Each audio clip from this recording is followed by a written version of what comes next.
क्या निर्जला एकादशी सिर्फ बिना पानी के व्रत रखने का नाम है या इसके पीछे कोई ऐसी सीख छिपी हुई है जो आज की भागदौड़ भरी जिंदगी में भी हमारी सोच बदल सकती है। अगर आप निर्जला व्रत रखने वाले हैं तो इस वीडियो को अंत तक जरूर देखिएगा, क्योंकि आज मैं आपको सिर्फ इसकी कहानी नहीं बल्कि इसका असली अर्थ भी बताऊंगी।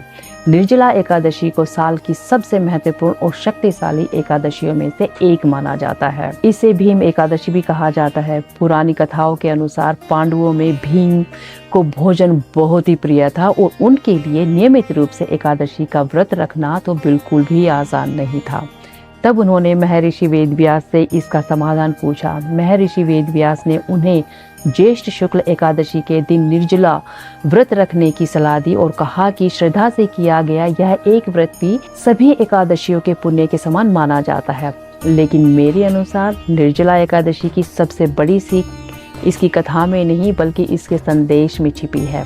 जरा सोचिए, आज हम कुछ घंटों के लिए मोबाइल से दूर नहीं रह पाते, अपनी पसंद की चीजों का त्याग नहीं कर पाते, छोटी छोटी इच्छाओं को भी नियंत्रित नहीं कर पाते। ऐसे में निर्जला एकादशी हमें सिखाती है कि हम अपनी इच्छाओं के मालिक बने, ना कि उनके गुलाम। इस दिन बिना जल के व्रत रखने का भाव केवल शरीर को कष्ट देना नहीं, इसका उद्देश्य है अपने मन को यह याद दिलाना कि आत्मबल, इच्छा शक्ति और श्रद्धा भी उतनी ही शक्तिशाली है जितनी हमारी शारीरिक आवश्यकता है। अब हम बात करते हैं इस दिन हमें क्या करना चाहिए और क्यों करना चाहिए। सबसे पहले भगवान विष्णु का, भगवान हरि का नाम जपना चाहिए। ओम नमो भगवते वासुदेवाय मंत्र का जाप मन को शांत करता है और हमारी ऊर्जा को एक नई दिशा देता है।